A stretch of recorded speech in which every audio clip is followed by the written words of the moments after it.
We are back home from Jeepapalooza. Is the next weekend, and we're trying to figure out what's wrong with 2 of my 3 Jeeps. We've got the Demonator behind me, which is having some issues. I'll talk you through what's going on with that and how we're gonna diagnose it. And I wanted to give you guys an update about why I ended up not bringing the JK to Jeepapalooza, and we brought the JL and wheeled that instead. If you guys are new to the channel, my name is Casey.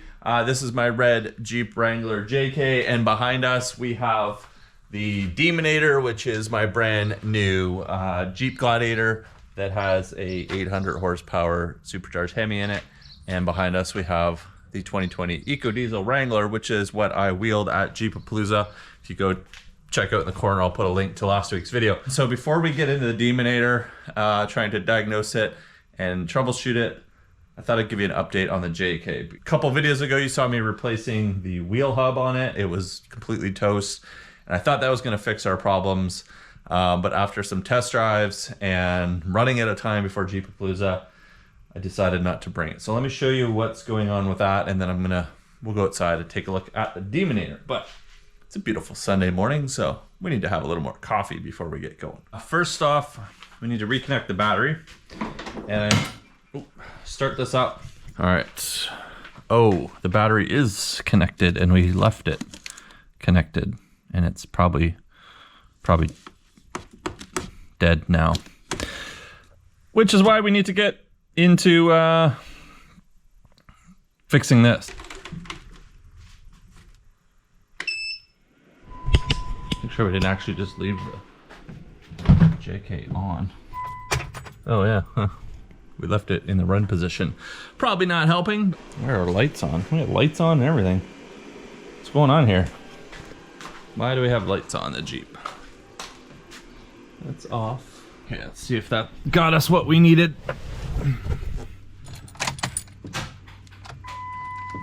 Nope. That battery's dead. We're gonna have to wait for this to charge before I can start up the JK, but let me walk you through what was going on. Basically, after we replaced the wheel hub on this, we had every single dash light on the Jeep come on when I took it for a test drive. And it was idling a little bit rough as well. The one light that kind of concerned me the most is, you know, the little red exclamation mark when you have your e-brake on and you're trying to drive. Well, that usually flashes. That was on solid. And so when I Googled it, it said major issues.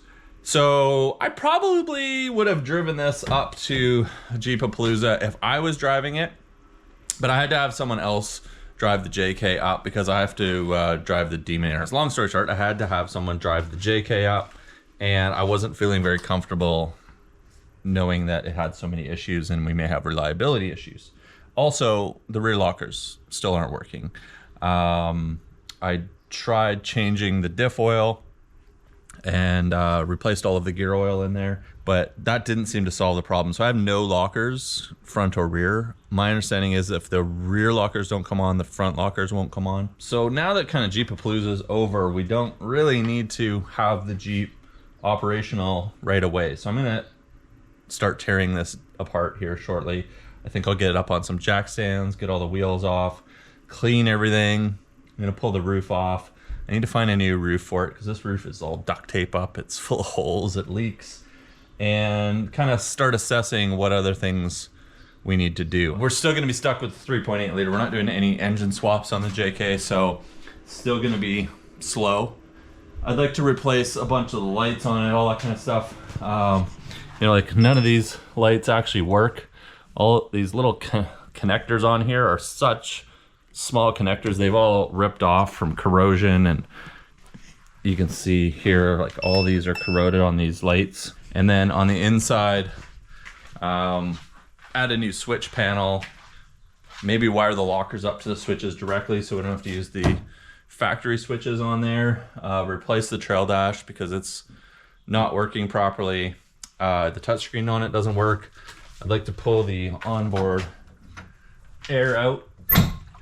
We've got onboard air. This was like my first project on this, and you know, we've got 2 Viair pumps in here and a big tank, which is cool. It's a pretty cool system, but it's pretty bulky, takes up a lot of space.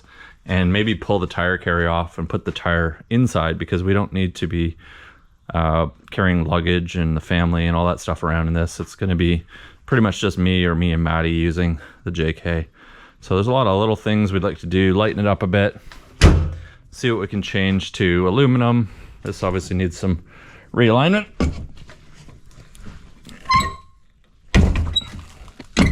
There we go. This is a Poison Spider tire carrier, but nice to get the tire inside. We don't have to carry it around on the outside, but yeah, lots of work to do. Apparently getting it started because we killed the battery somewhere along the line and the charger is not staying on. Let's go take a look at the Demonator. I'll show you how we troubleshoot issues with the Demonator because Epic Adventure Outfitters, who did a lot of the build on this, will do a lot of the repairs or anything that goes wrong. But I'm on Vancouver Island, so going over there is a bit of a jaunt. So we've kind of set it up with a laptop that I can do some diagnostics and send some data logs and files off to Epic and America's Most Wanted and the tuners. So let me grab my laptop and show you that. While I'm grabbing my laptop, guys, just a reminder, like a huge portion of you guys watching these videos aren't actually subscribed to the channel.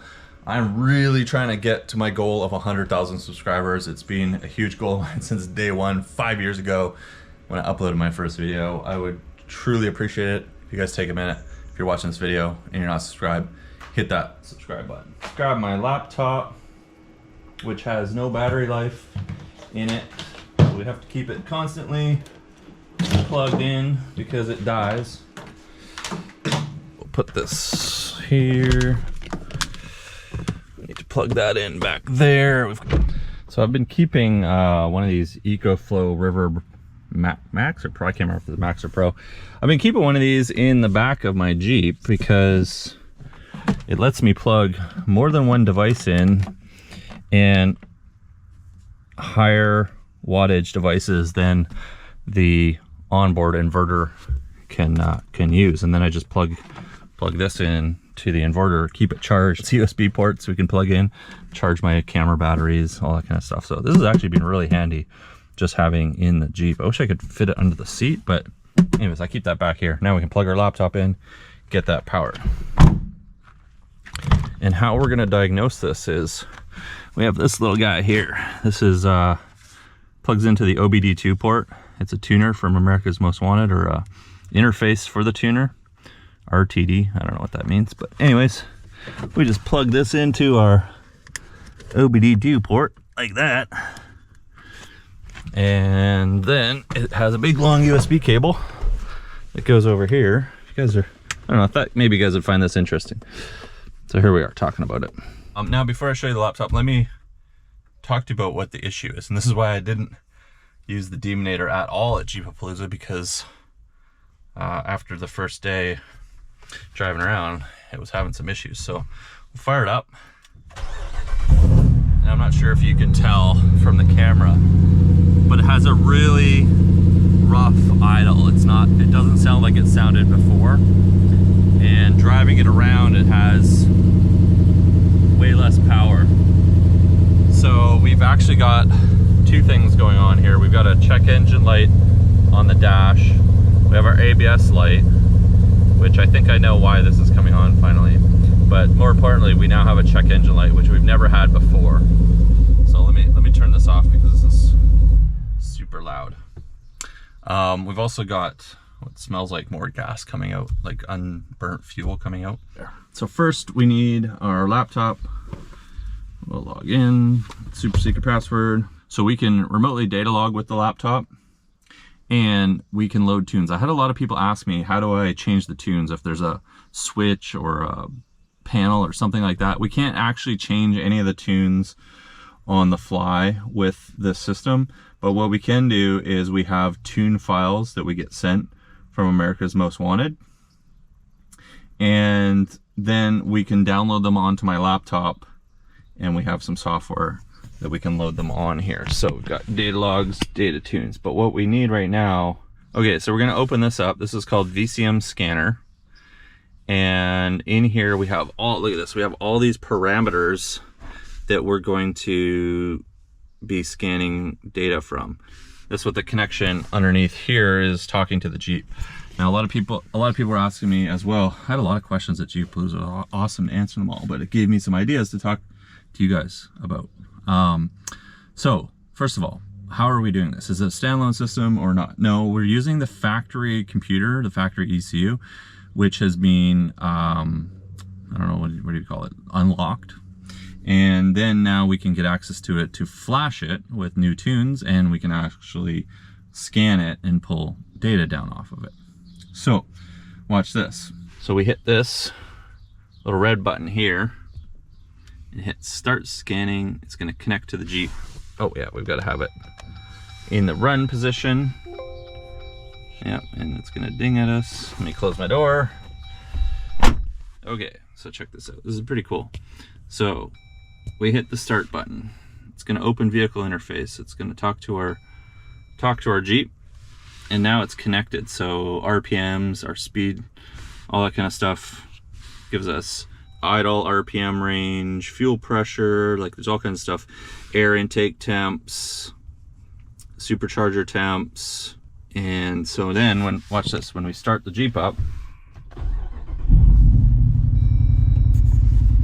real time we can see, you see the laptop's rattling because we've got such a rough idle, but real time we can see air fuel ratios, map pressures, intake air temperatures, speed, all kinds of stuff, injectors.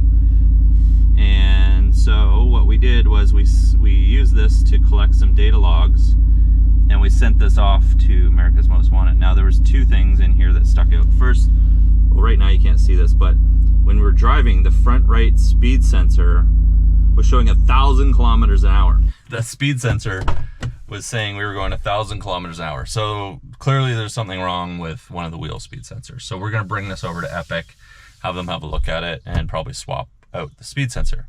Now the other thing, after sending these diagnostic logs off to AMW and the tuners, they were saying we were having a miss on, I believe it's the number 5 cylinder. So they're able to see that information from these data logs. So this really helps with, you know, remotely diagnosing stuff. Now, if you have one of these custom trucks, you're not expected to do that. If, you know, you can bring it to the shop, they'll do all of this. But for me, it's easier.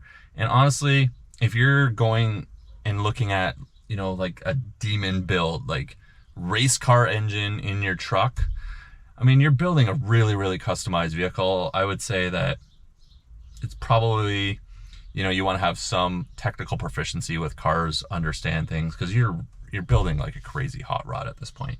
The non-supercharged engines, the 392, the 426, are going to be simpler, easier install, less cooling, less pumps, all that kind of stuff. You know, like you're not riding the performance edge so closely, so you're going to have less issues. I know a lot about engines, a lot about cars, you know, basically been wrenching and modifying stuff my whole life. So I understand what's going on. And even without running the diagnostics, which, you know, I'm able to figure out and do and work with Epic on, which they're super helpful. You know, I kind of have a feeling, you know, just from all of what's going on that, you know, we had a cylinder misfiring. We had a check engine code that had indicated something about a coil pack. So let me show you, if you don't know what coil packs are, I'll show you what they are under the engine. So after sending the logs over to Epic Adventure Outfitters, America's Most Wanted, and their tuner, they were able to give us some information back on what might be the problem. So the Jeep is still drivable. We're gonna bring it over to Epic and say hello to them and visit them next weekend. But what they found was we're having a misfire on the number 5 cylinder, and the code that we're seeing indicates that it may have something to do with the coil pack. Now, if you don't know what coil packs are, let me show you. Coil packs are, well, here, I removed, where did I put it? I removed the cover here. This is gonna give us a little bit better access to the coil packs to show you guys, but we essentially have a coil pack on every single cylinder. So rather than have a central ignition system that distributes out over wires to the spark plugs, modern engines and high performance engines have coil packs on every cylinder. So we have these little, where are they? Right there, these little black packs that the wires are connected to, and they sit directly on top of the cylinder heads, and the spark plugs are underneath there, which means they can have more precise timing over when the spark ignites. And you can control each cylinder directly, individually with the computer. So this lets you get more performance, closer tuning, all that kind of fun stuff. Coil pack that we're having issues with is the number 5 cylinder, which is on the passenger side. So I've removed this cover here to kind of give you guys a better look, but this cover was covering up the valve covers, and the coil packs are right here. Now the number 5 cylinder is one of 3 that are really hard to get to because they're underneath the battery tray, the battery, this thing, our fuse box, all that stuff. So there's probably three things that could be wrong here. So the first one could be that maybe there's a problem with the connection between the wires that are controlled by the computer and send the electricity to the coil pack. Maybe there's a problem with that connection. There could be an issue with the wires. So possibly something has come loose. Maybe it's chafing on something. Maybe we're getting a short out on one of the wires and it's causing that coil pack to fail or not fire properly. And then the third one is the coil pack itself may have failed. And that's not totally uncommon. Coil packs do go, especially in higher performance engines, that have been run hot or hard, and you know, we're kind of playing around, all that kind of stuff. I mean, this is built to have fun. So, you know, we have to expect certain things are gonna have problems periodically here and there. To get into there is quite a job to remove all of this. I was just talking with the Ginger from Epic, and he would prefer that they pull it apart rather than me pull it apart and try to figure out 2 of those issues. We're gonna just leave this the way it is, leave that little cover off, and we're gonna head over to Epic next weekend and drop this off and have them look at the wheel speed sensors so that it doesn't show that we're going 1,000 kilometers per hour, and diagnose that coil pack issue and get the Demonator back up and running, because I have a couple trips planned with it coming up. Sean and I want to go do some camping, and I'm not going to make it to Overland Expo Pacific Northwest, but I'm going to probably be in the area before that, catching up with some of the crew that's there. So if you want to see those adventures, it's going to be fun. Make sure you're subscribed and find out in an upcoming video what actually was wrong with the Demonator, and follow along with the JK build as we start to sort out that and get that up and running.